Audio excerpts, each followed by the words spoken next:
मायके में कूद कर जाऊंगी।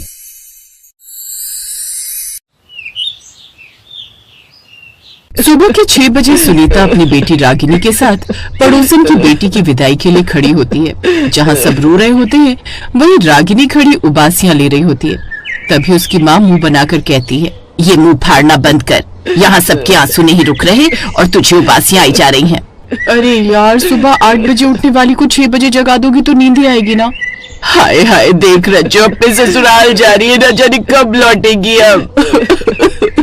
ओहो माँ, ससुराल जा रही हूँ, चांद पर नहीं, जो पता नहीं कब लौटेगी कह रही हो। अगले महीने यहीं घूमती मिलूंगी। धीरे बोल, और जब तेरी विदाई होगी ना तब मैं देखती हूँ तू कब लौटती है। लौटना? भूल जा माँ, एक बार ससुराल गई ना फिर मैं नहीं लौटूंगी। हाँ हाँ, वो तो वक्त के साथ पता चल जाएगा। जब सास 4 ताने सुनाएगी ना तो कूदते हुए मायके आएगी तू।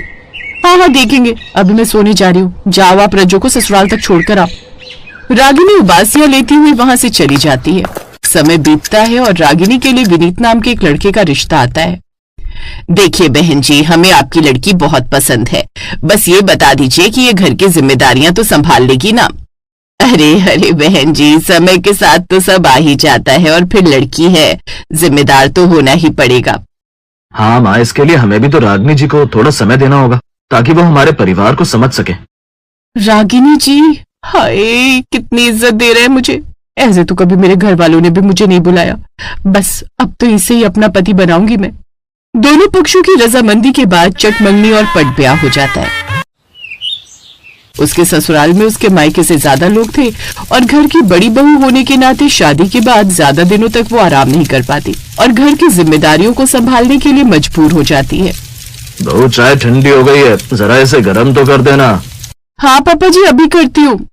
भाभी, मेरी बेल्ट और रुमाल नहीं मिल रहा, एक बार ढूंढ दीजिए ना। थोड़ी देर में देखती हूँ। रागिनी फटाफट सारे काम करने की कोशिश करती है। तभी उसकी सास रसोई में आकर कहती है, बहू कितनी बार चाय बनाती है तू, एक बार में ही क्यों नहीं बना लेती।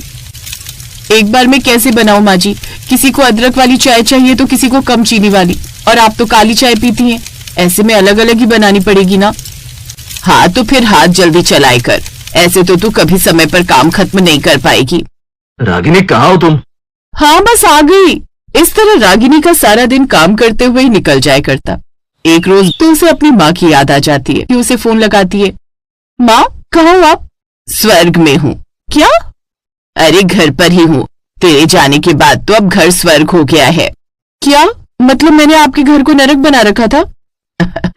अरे मैं तो मजाक कर रही थी, बता क्या हुआ, आज अचानक माँ की याद कैसे आ गई?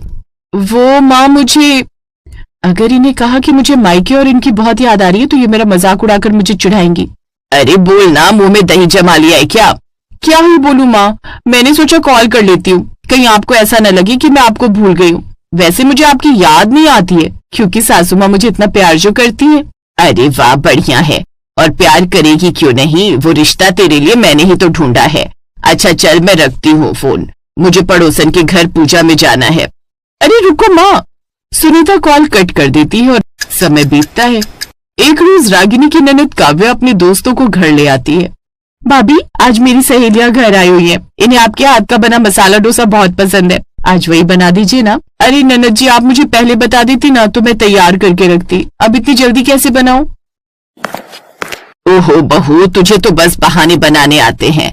अरे उसकी सहेलियां आ रही हैं, थोड़ी मेहनत कर ले, क्या चला जाएगा तेरा। सास के ताने और ननद की सहेलियों की सिफारिश से मजबूर होकर उसे डोसा बनाना ही पड़ता है। कुछ ही देर में सारी तैयारी करके वो गर्मा गर्म डोसा बनाकर सभी को परोसती है और थक कर कहती है, हे भगवान, ये सहेलियां हैं या राक्षसनी, मैं बनाते बनाते थक गई लेकिन ये खाते खाते नहीं थक रही। एक बार ससुराल गई ना फिर मैं नहीं लौटूंगी। अरे वाह रागिनी, क्या डायलॉग मारा था तूने। अब देख, भगवान ने भी सोचा होगा, चलो बेटी की इच्छा पूरी कर देते हैं। विनीत अंदर आता है। अरे मम्मी तुम्हें ढूंढ रही है। अब क्या काम है? बस इतना कि काव्या की सहेलियों के लिए नारियल की चटनी थोड़ी और बनानी है। क्या? अभी तक डोसे खा कर उनका पेट नहीं भरा? अरे वो कह रही थी कि चटनी बहुत टेस्टी है। हाँ टेस्टी तो होगी क्योंकि इसमें मेरी आधी जान भी पिस गई है।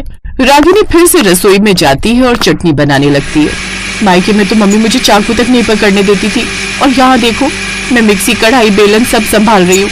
अगर ऐसे ही चलता रहा तो एक दिन मैं खुद भी चटनी बन जाऊंगी। जैसे ही वो चटनी बनाकर बाहर लाती है, काव्या की एक सहेली कहती है, भाभी आपके हाथ का खाना तो होटल से भी अच्छा है। हाँ हाँ, इसलिए तो मुझे होटल के शेफ की तरह ही काम करवाया जा रहा है। भाभी एक काम और कर दीजिए ना। अब क्या? कॉफी बना दीजिए। डोसा, चटनी, अब कॉफी। अगली बार कह देना भाभी होटल खोल लो। सबके जाने के बाद रागिनी थकी हुई सोफे पर बैठ जाती है। तभी अंजना की आवाज आती है, बहू बैठी क्यों है? रसोई में बर्तन पड़े हैं। माँ जी अभी तो धोए थे। अरे वो पुराने बर्तन थे, ये नए वाले हैं। रागिनी बर्तन धोते हुए सोचने लगती है, अगर बर्तनों की भी आत्मा होती ना तो ये भी कह देते, बहन हमें छोड़ दे, हम खुद ही साफ हो जाएंगे। रागिनी बर्तन धोने लग जाती है। कुछ ही देर में जब वो पसीना पोंछते हुए बाहर आती है तो देखती है कि अंजना काव्या के सिर की मालिश कर रही होती है। कितने कमजोर हो गए तेरे बाल, कितनी बार कहा है रोज तेल लगाए कर। मैं अब क्या तेल लगाकर कॉलेज जाऊंगी? माँ जी बाल तो मेरे भी कमजोर हो गए, थोड़ी मालिश मेरी भी कर दीजिए। हाँ हाँ क्यों नहीं बहू, बहती गंगा में तू भी हाथ धो ले। नहीं माँ जी, वो मेरे सिर में थोड़ा दर्द हो रहा है इसलिए कह रही हूँ। क्यों नहीं बहू, सेवा कराने की उम्र में अब मैं तेरी सेवा ही तो करूंगी। आजा बैठ जा, मालिश के साथ लगे हाथ भी मसाज करवा लियो। नहीं करना तो सीधा मना नहीं कर सकती, मीठी छुरी चलाकर मना कर रही है। रहने दे रागिनी, कहीं सिर की मालिश करते हुए ये बुढ़िया तेरा गला ही ना दबा दे। मन में दुख और होठों पर फीकी हंसी लेकर रागिनी अपने कमरे में चली जाती है। जैसे वो बिस्तर पर बैठती है, उसके दिमाग में अपनी ही कही हुई बात गूंजने लगती है। तो रागिनी चुपचाप फोन उठाती है और अपनी माँ को कॉल करती है। हाँ बेटी, इतनी रात को फोन? माँ क्या कर रही हो? सोने की तैयारी कर रही हूँ। क्यों? कुछ नहीं, बस ऐसे ही। सच सच बता, सास ने डांटा क्या? नहीं नहीं, ऐसा कुछ नहीं। देख बेटी, ससुराल में थोड़ा बहुत तो चलता है। थोड़ा बहुत? माँ अगर ये थोड़ा है तो ज्यादा कैसा होगा?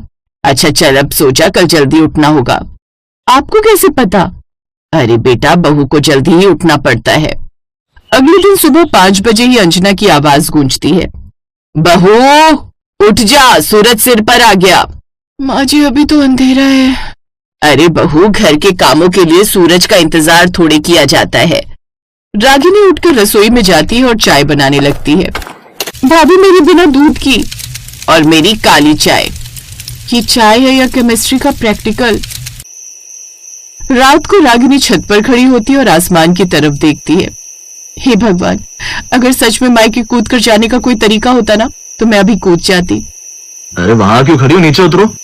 अचानक से विनीत की आवाज सुनकर रागिनी का पैर मुड़ता है और वो छत पर गिर पड़ती है और उसके पैर में फ्रैक्चर आ जाता है। और इस हालत में उसे अपनी माँ की बहुत याद आती है। उसकी हालत देखकर विनीत उसे अगले दिन उसके मायके ले जाता है। घर के बाहर पहुंचते ही रागिनी कार से उतरकर एक पैर पर कूदते हुए जाकर अपनी माँ के गले लग जाती है। अरे पगली, ये क्या हालत कर ली तूने? आपने ही तो कहा था, देखो कूदते हुए आ गई मायके। उसकी बात सुनकर सुनीता जोर से हंस पड़ती है और उसे जोर से गले लगा लेती है।